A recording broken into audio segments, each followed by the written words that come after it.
you had to be pretty. You had to be pretty. That was a standard. That was a standard. Being pretty will get you places, right? It opens doors. It could open doors. Yeah. It might make things easier, but at the same time, you're on this hamster wheel, and you're constantly trying to find the new gimmick that's going to be the new thing that's going to keep you youthful. Welcome back to We Time Convo. I'm Liza. And I'm Debbie. And today we are joined by our friend Lauren. Hello. We are asking, what do you lose when everything has to be perfect? Because real life isn't always pretty, and maybe that's the point. So hi, everyone. Morning. This is the morning. So Irene always gives us something, and it makes me just like wonder and ponder, because some of the stuff that she gives me, I'm like, I don't know how to take that. It really makes you think, that's why. And I don't have time to really think these days. Right? I don't. That's a lot of thinking. So we have our special guest, Lauren, here. And Lauren, thank you for joining us. So Irene gave us this article, and I'm struggling because it talks about the two categories of beautiful and ugly. What do we lose when we lose ugliness? And are we losing anything? Well, so I was like, what does that mean? What does this mean? What are we talking about, right? And so it's essentially saying that as we grow up, we learn this identity of beautiful or ugly, right? And so when we encounter things, we put it in either one bucket. And what this article is saying, and I forget where the article is coming from, but basically my understanding of this is, what if we don't define things as beautiful or ugly? And when I read this, I'm like, I don't know if I can do this, because that is just kind of like, I aesthetically look at stuff, and I do. I'm like, okay, that's beautiful, that's ugly, I don't want it. Like, I want that, I don't want this. And a lot of it is because of just what I consider beautiful and what I consider ugly. So what if I have a category, like what if we got rid of those two categories and we never use it? That to me is really challenging, because I like that defined like criteria. Yeah. Well, I'm gonna talk about my online dating fucking adventure, right? And I think this is why it's so hard for people to meet each other, because you're on a dating app and the first thing you see are pictures of these people, right? So you put them in that category of it, beautiful or ugly. And you're like, okay, this guy is not cute, not my type. I'm gonna swipe no. And I think for me it's hard because I was going by attractiveness at first, right? I'm like, okay, this guy's fucking hot, I'm gonna go out with him. No personality whatsoever. Sure. The emotional ability of a fucking rock. And then as I 50 dates in, I'm like, you know what, I'm just gonna step out of my comfort zone. I'm just gonna, like, if this guy looks like he's a cool person according to his profile, our values not necessarily be the looks. And I've actually met a lot of wonderful men that I'm like, you know what, if I didn't change my attitude about about how people the identity are ugly, I would have never met you. I would never have had you in my life, and we've never had a little fun, so and it goes for me too. Like, there's a lot of men out there that like the really made up faces, and I'm short, I wear glasses, I don't have fake eyelashes, I'm not what a traditional, I don't look like a car model, like a car show model, right? People there's a lot of men out there that are just very superficial about who they want to date. Okay. And so I've come across that too. They're like, yeah, I would never usually go out with someone like you, but you're really nice. Yes. Like, you're really cool. Okay. But and then you think, how many people out there would I miss if I just didn't meet them organically, if I'm just going off this app? Yep. I'm really not seeing them for who they are. I'm seeing them for what they look like on the outside. Sure. So based on that, you've kind of taken away that category. Right. And so what you're letting me know is that it's working for you, because it doesn't, you're not those two categories are not in play for you. Yeah, I just don't. At this point, I'm like, I just need someone that knows how to use a cell phone and knows how to communicate properly through text. That's it. Like, if you know how to use a cell phone, if you know how to acknowledge my feelings, at this point, I'm like, that's all I can ask for. Like, oh yeah, of course, you got to look cute, right? Like, you have to have some eye candy. Yeah. But I'm not like going for perfection anymore. I'm not like, I was just gonna ask that, because then do you just close your eyes the whole time? No. But no, like when I first got into dating, I've like, I don't know why I thought this, but you just have your standards, right? Yeah. You're like, dang, he's gonna have to have dark hair. He has to be like 6 feet tall. He has to have a good job, like, and then it's like, okay, you go one by one. Okay, well, he's a little bit shorter. Okay, 5'7" is good. It's good enough. And then okay, he has a job, not a good job, but he has a job. So, I mean, those things you just learn as you go, like what really is something that you can let go of. And you just start. I think and I'm not saying that I'm lowering my standards whatsoever. Like, but you're just shifting that perspective of your standard. And for me, I think that as I get to know these men more, it actually makes them look more attractive to me. I 100% agree. I see what you're saying. If they are emotionally aware, if they know how to take care of a woman, chivalry is still there. Like, to me, that's really sexy, for sure.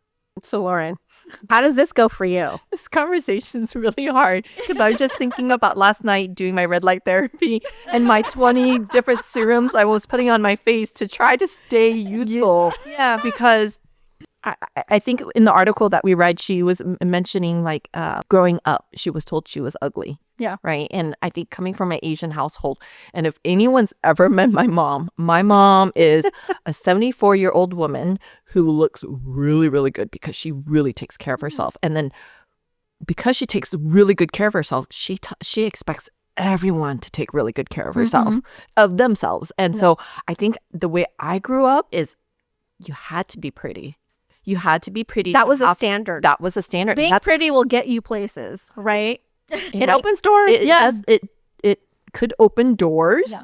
It might make things easier, but at the same time, you're on this hamster wheel, and you're constantly trying to find the new gimmick that's going to be the new thing that's going to keep you youthful. So I really struggle with this article. Nah.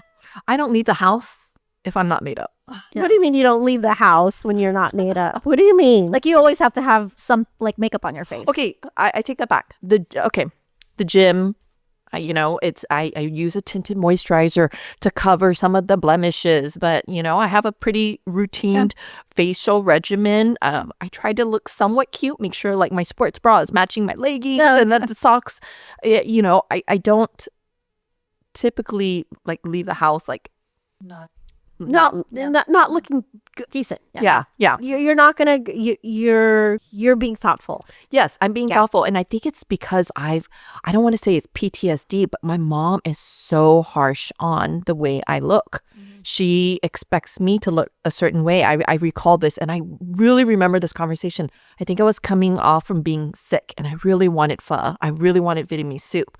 And I told my mom, I said, Mom, do you want to come with me to go have soup? Because I really need it. And she's like, sure, come by and pick me up. And I said, but by the way, Mom, I'm just in like leggings and I have no makeup because I don't feel really well. I just want to get soup. And she's like, oh, just come over. Mommy will make you soup so that we don't have to go out. Yeah. And I was just like, oh, so we can't even go get pho without me putting eyelashes on? Yeah. And so I think it's ingrained in my head that I have to look a certain way.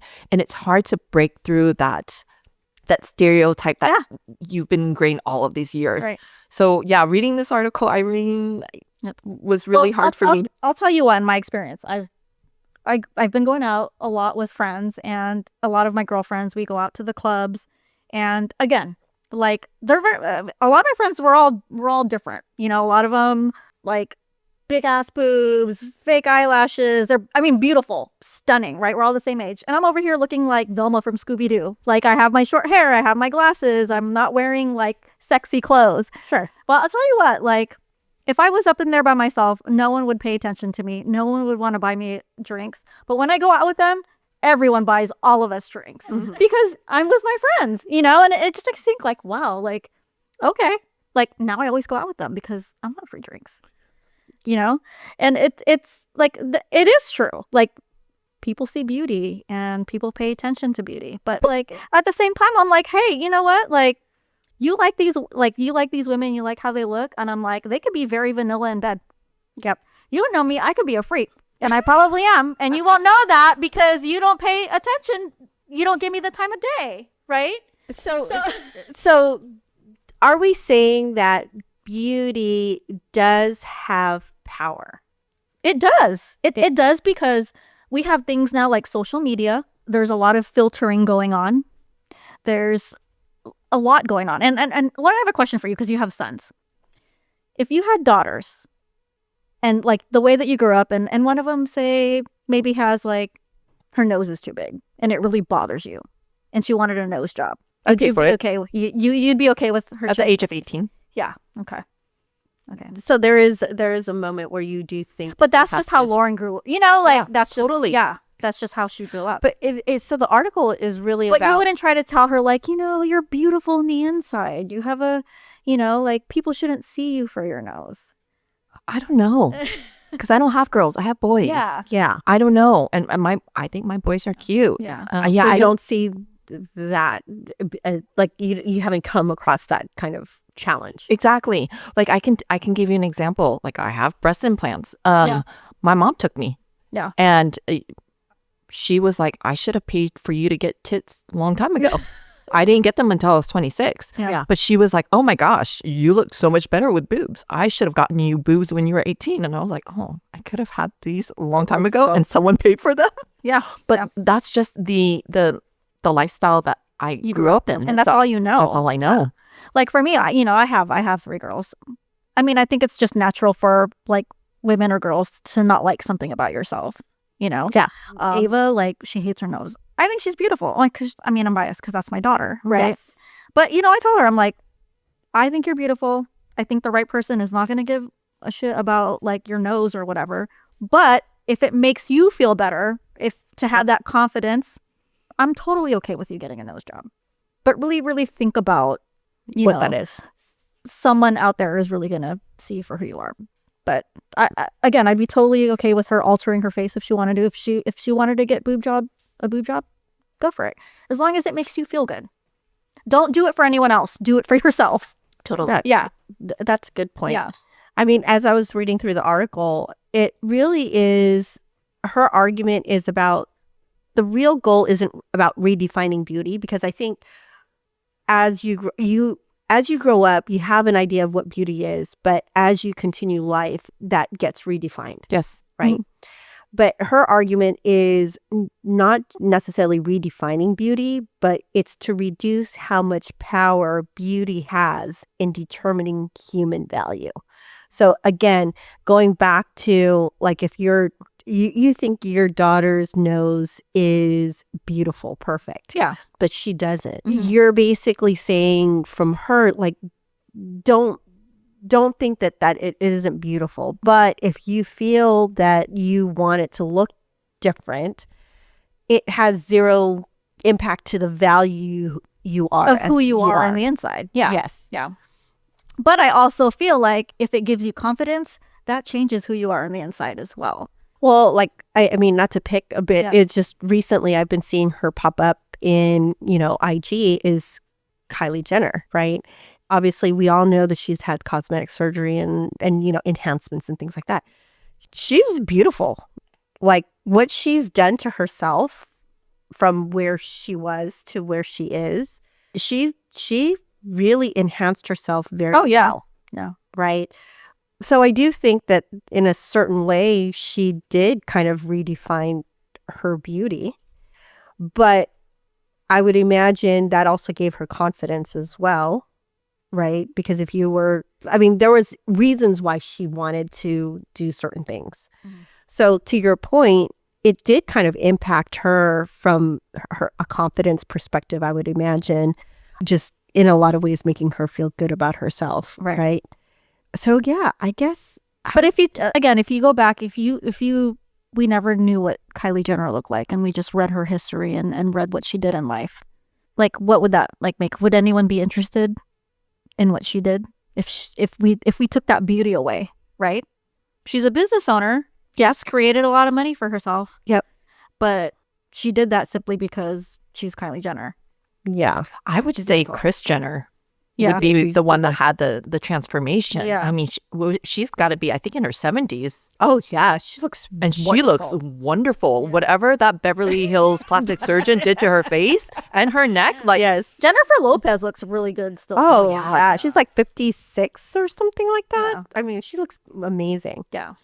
But, I mean, does your beauty this define kind you? of Is that what you're value? saying? Yeah. I mean, I feel like it it adds some type of value. So, I was just thinking when I read this article, like, how can I resonate with it? And I was thinking about this camping trip that I took with some people.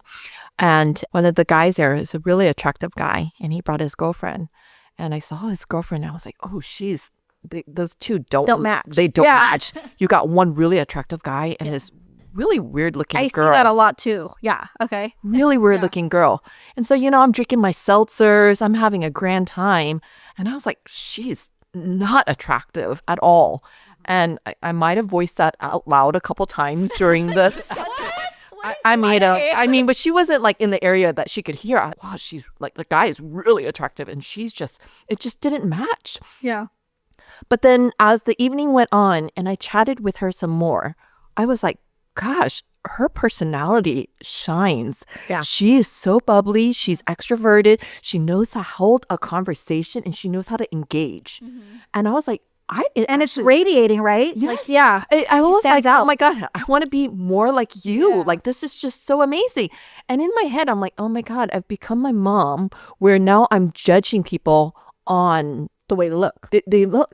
And honestly, the next day after, the seltzers had worn off, I wanted to go up to her and say, hey, I wanted to apologize because in my head, and I might have said it out loud, I don't think you're that attractive, but you're actually beautiful. But I didn't have the courage to say that because, I don't want her to feel, that I was like in my head, having these thoughts about how attractive her boyfriend is and how so not attractive she is. Yeah. But we have these preconceived notions of how people should look. And if you have one really attractive partner, you expect their partner To be as attractive. Exactly. So, yeah, But now you see what he sees in her. I see what Yeah. he sees in her. Yeah. And on social media, you see people that like are not attractive looking at all, like just hideous looking, and they use that. They use their ugliness to make money. Like there's this one Filipino guy, I don't know if he's Filipino, but he sings horrible. His fucked up ass teeth. I know what You know what I'm talking about? He gets paid. I think he's in Thailand he's Vietnamese, I think. $5,000 a month because people pay him to sing happy birthday to people. Oh my God. Like you use like your ugliness to your advantage. I'm seeing people are using it to their advantage now. There's another Instagram person, and I'm sure you guys might know this. She's a really heavy set girl, really heavy set girl, like morbidly obese, and the guy is fit. He's ripped, and she always talks and she posts on her reels like the comments about like, you're so fat, you're so ugly. Why are you with this hot guy? And then she'll be like, because he loves me for my heart. Yeah. But yeah, totally using her unattractiveness to gather those followers because not everyone in the world is going to be attractive. You know what blows my mind? I mean, just kind of like just to shift is the fact that like, okay, like for example, like you said, she wasn't really attractive comparative to her boyfriend, but it just blows my mind how on social media, how people are so upfront about like how ugly a person is, like, and saying it to their face. Like, it's just, it's crazy to me. That is crazy. I grew up in the generation. If you don't have anything nice to say, don't say you it. shouldn't be saying Yeah, it. But yeah. there are trolls That's like on crazy social to me. media. It's really sad. Yes. Yeah. And I mean, I know we grew up in a different generation, but the one thing I talk to my kids, and I know we're shifting here, is like, don't let the bullies get you.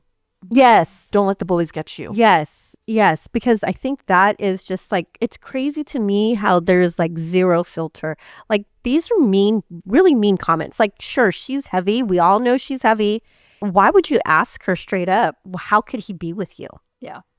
Like, that's just so mean. Yeah. And that's where I feel like that's where the devaluing of the devaluing of like those standards, right? Like, I don't know. Like, could you really tell that to a person to their face? I could never. Because you know what? That just makes you ugly on the inside. Well, yeah, like you're basically, because of her being obese, you're basically saying she's not really a person that you should care about or respect, because if you did, you would never make that comment. She doesn't to her. fit the standard norm. Yeah. Yeah.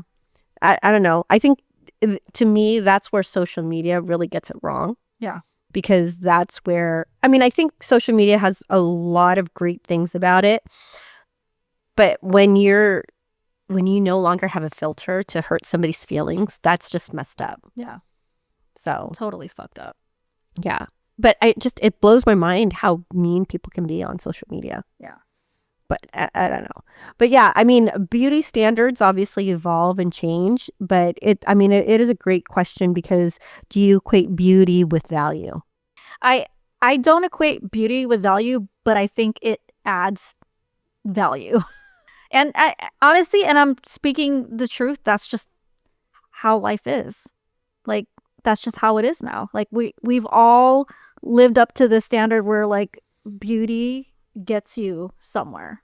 No, I get it. Like, Yeah. for example, I'll see in social media somebody who is completely like not my definition of beauty. So like, let's say, for example, they have tattoos and, you know, they've reconstructed their like teeth, like, you know, sharpened their teeth, and they have like Pages. Yeah, just really transformative of their looks.